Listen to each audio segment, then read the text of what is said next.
তোমাতেই দেওয়ানা দুর্বা এহসান পর্ব ৫। নিজের ভার্সিটির সামনে গাড়ি থামাতে দেখে আশ্চর্য হলো কুহু, তাকালো সূর্যের পানে। বিয়ের পরদিনই ভার্সিটিতে কি আসে। পর মুহূর্তে মনে পড়লো এক্সাম তার সামনে। সূর্য হাসি মুখে নামলো গাড়ি থেকে, কুহুর পাশে এসে ডোর খুলে দিল। ঝুঁকলো কুহুর দিকে, সাদা শার্টের উপরের দুটো বাটন খোলা, বুকের অনেকখানি উন্মুক্ত হয়েছে তাতে। গলার নিচের দিকে কালো কুচকুচে একটা তিল। কুহুর নজর গেল সেদিকে। সূর্য আরেকটু ঝুঁকলো, এক হাতে কুহুর থুতনি উঁচু করে ধরল নিজের পানে।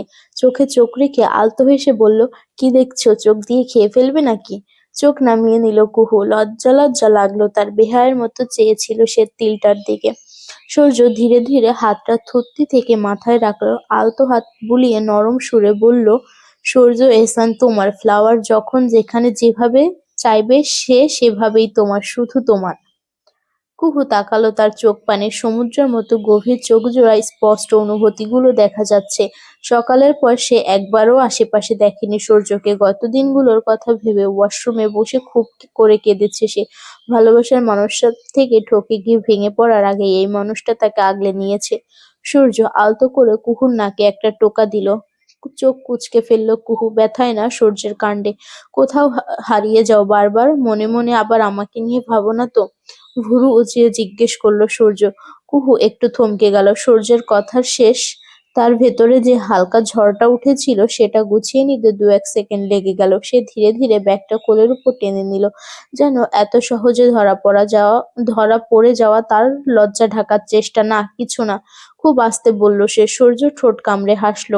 সেই হাসিটা কুহুর বুকের ভেতর যেন হালকা ঝড় তুলল। সূর্য হাত বাড়িয়ে দিল তার দিকে। কুহু দরজা খুলে নামতেই সূর্য একপাশে সরে দাঁড়ালো। কুহু হালকা বাতাসে চুল সরিয়ে কাঁধে ফেলতেই সূর্য তাকে একবার দেখল, দ্রুত কিন্তু মন ভরা দৃষ্টিতে। গেটের সামনে দাঁড়িয়ে থাকা রুনা, ফাহিম কুহুকে দেখে দৌড়ে এলো তার দিকে। ততক্ষণ গাড়িতে বসে পড়েছে সূর্য। কুহু তাদের মধ্যে চলে যেতেই সে গাড়ি নিয়ে তৎক্ষণাৎ বেরিয়ে গেল সেখান থেকে। তাকে চলে যেতে দেখল কুহু। এই দেখ ফাহিম, একদিনেই ভোল বদলে গেছে, বউ বউ ভাব বের হচ্ছে না? রুনা খোঁচা দিল। ফাহিম তাল মেলালো তার সাথে। জামাই রেখে গেল নাকি? বেশ তো, ভিআইপি ট্রিটমেন্ট।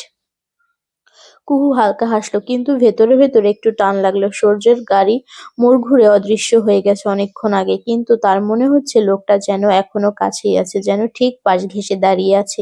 কিরে, চুপ কেন? রুনা কনুই দিয়ে গুতা দিল। কিছু না, কুহু কুহু বলল। গলাটা একটু শুকনো শোনালো। তারা তিনজন ভেতরে ঢুকতেই কুহুর ফোন কাঁপলো, স্ক্রিনে ভেসে উঠল, ক্লাস শেষ হলে জানিয়েও নিয়ে যাব। এই একটা লাইনে যতটা যত্ন ততটাই দখল। কুহুর বুকের ভেতর হালকা কাঁপুনি নামলো। তাকে কেউ এভাবে নিজের মতো করে দেখেনি কখনো। নিবিড় আর সে একই ভার্সিটির, 1 ইয়ার সিনিয়র নিবিড়। তাদের মধ্যে প্রেমের সম্পর্ক থাকলেও কখনো সেটা প্রকাশ্যে আসেনি। নিবিড়ের কারণে সবার আড়ালে ছিল তা। এরকম যত্ন সে কখনো পায়নি নিবিড়ের থেকে। রুনা ফোনে চোখ পড়তেই আবার শুরু করলো, ওই কি মেসেজ? প্লিজ শেয়ার করবি না তোর রোমান্টিক চ্যাট? আমরা সিঙ্গেল মানুষ, মানসিকভাবে ভাঙা। কুহু তাড়াতাড়ি ফোনটা ব্যাগে ঢুকিয়ে ফেললো। তার এই দুই ফ্রেন্ডের মতো নির্লজ্জ মনে হয় না পৃথিবীতে জন্ম নিয়েছে। দুটোর মাঝে মাঝে কিছু কথায় কুহুর মনে হয় মাটির তলে ঢুকে যেতে। কুহু হকচকিয়ে গেল। কিছু না, ক্লাসের ব্যাপার। ওহ তাই নাকি? ফাহিম হেসে বলল, দুলাভাই আবার কবে থেকে ক্লাসের সিআর হলো? কুহু চোখ ঘুরিয়ে নিল। লজ্জা অস্বস্তি সব মিলেমিশে যাচ্ছে। দোস্ত, তোর জামাইকে সামলে রাখিস। অত সুন্দর পুরুষ মানুষ জীবনে দুটো দেখিনি। কি সিনেমাটিক স্টাইলে তুলে নিয়ে গেল তোকে, তারপর আবার প্রিন্সেস ট্রিটমেন্ট। হুতাশের ভান করলো রুনা। ফাহিম জোরে একটা চাটি মারলো তার মাথায়। আমাকে কি তোর চোখে পড়ে না, বেয়াদব? রেগেমেগে বলল ফাহিম। রুনা একটুও পাত্তা দিল না তাকে। এতে যেন আরো আগুন হয়ে গেল ফাহিম। তিনজন ক্লাসরুমের দিকে হাঁটতে হাঁটতে রুনা আবার কুহুর দিকে তাকালো।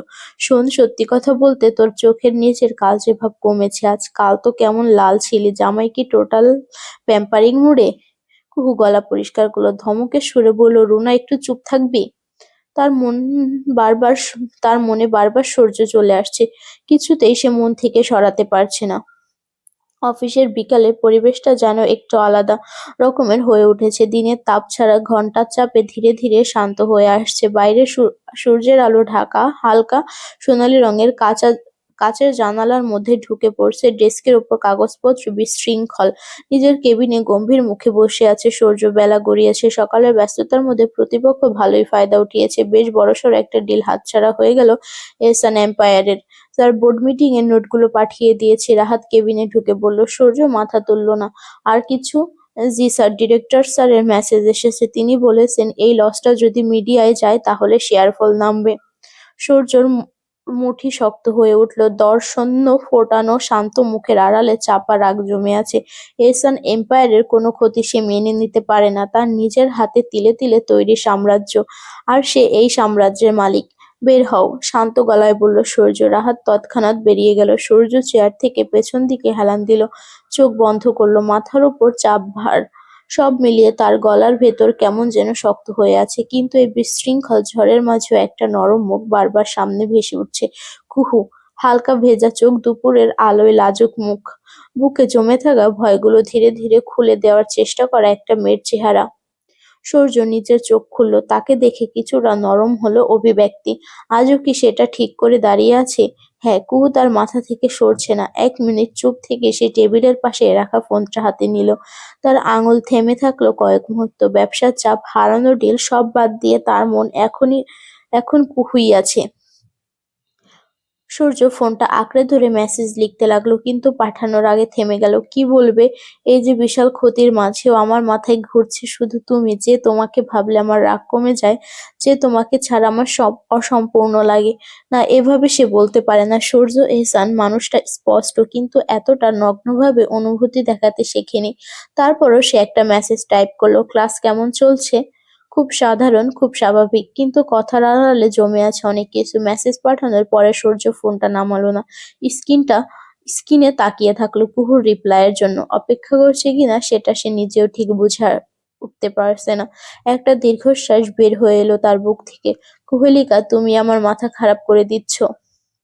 ক্যাম্পাসে বন্ধুদের সাথে কুহু, কিন্তু মন নেই তার। মাথার ভেতর যেন সূর্যের একটা ছায়া দাঁড়িয়ে আছে। হঠাৎ ফোনটা আবার কাঁপলো। কুহু স্ক্রিনে তাকিয়ে থমকে গেল। ৩টে সাধারণ শব্দ, কিন্তু কুহুর বুকের ভেতর হালকা কাঁপুনি শুরু হলো। এত বড় মানুষটার এত সহজভাবে খোঁজ নেওয়া, এতে ভালো লাগা যতটা, ঠিক ততটাই ভয় জাগে। এমন যত্ন পেতে পেতে সে আস্তে আস্তে অভ্যস্ত হয়ে যাচ্ছে, আর এতটাই দ্রুত যে সে তাকে নিজেই ভয় দেখায়।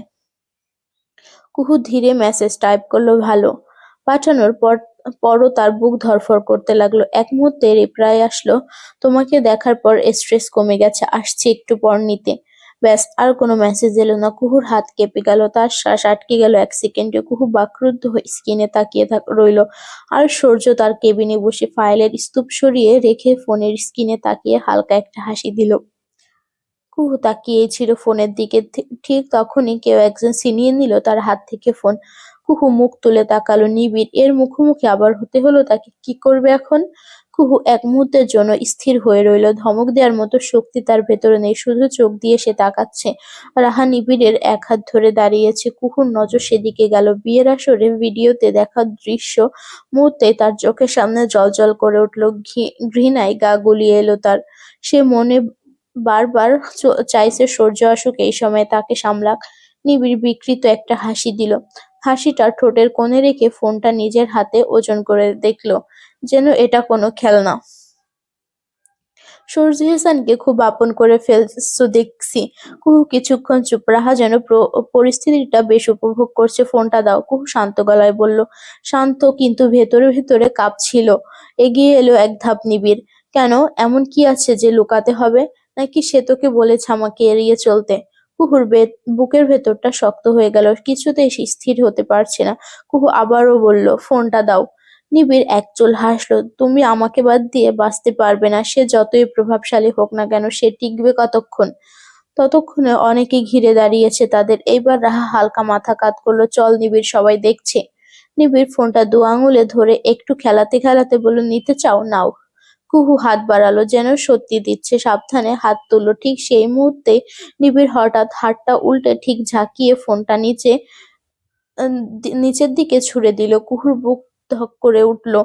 আজই সূর্য তাকে ফোনটা দিয়েছে। সে নিবিড় বলে চেঁচিয়ে উঠল, কিন্তু ততক্ষণে দেরি হয়ে গেছে। নিবিড় ঠোঁট বাঁকিয়ে বলল, ওহ সরি, হাত ফসকে গেল। তার চোখে সেই একটা বিকৃত সন্তুষ্টি।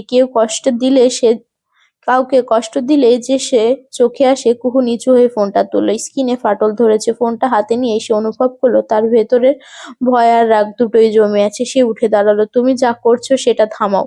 ক্যান্টিনে উপস্থিত থাকা কেউ এগিয়ে এলো না। বড়লোক বাপের বিগড়ে যাওয়া ছেলে হিসেবে সবাই চিনে তাকে। খান পরিবারের সাথে যেচে ঝামেলা বাঁধানো মানে লাইফ শেষ। কুহু কথা বাড়াতে চাইল না, পাশ কাটিয়ে চলে যেতে লাগলো। ফাহিম, রুনাও তার সঙ্গ নিল, কিন্তু এত সহজে কি আর যেতে পারলো? রাহা পা এগিয়ে দিল কুহুর সামনে। তৎক্ষণাৎ নিচে পড়ে গেল সে। মুহূর্তে ভিড়ের মধ্যে কতজন হেসে উঠল। লজ্জায় মাথা নিচু করে ফেলল কুহু। রুনা আর ফাহিম এগিয়ে এলো তাকে তুলতে। রুনা চিৎকার করে উঠল, এর ফল ভালো হবে না। ওকে কষ্ট দিয়ে তোরা শান্তিতে থাকতে পারবি না, শান্তিতে থাকতে দিবে না তোদের।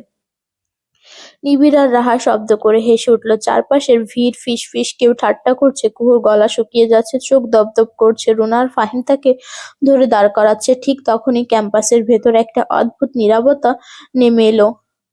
বাতাসই থেমে গেছে। কুহু বুঝতে পারল না, কিন্তু ভিড়ের কোন দিকটা দুই পাশে সরে গেল, যেন কোনো অদৃশ্য শক্তি ঠেলে দিয়েছে। রুনার মুখের রং বদলে গেল, ফাহিমের চোখ বড় হয়ে গেল, নিবিড়ের হাসিটা কেটে গেল, জায়গা নিল ভয়। লোকটা ভিড় এড়িয়ে এসে দাঁড়ালো কুহুর সামনে। মুখে মাস্ক থাকায় কেউ দেখতে পেল না কে। কুহুর উপর উঁচু ছায়া পড়ল তার। কুহু মাথা তুলতে ভয় পেল, তবুও তুলল। মুখ ঢাকা থাকলেও মানুষটার চোখ দুটো চিনতে একটুও সময় লাগলো না তার।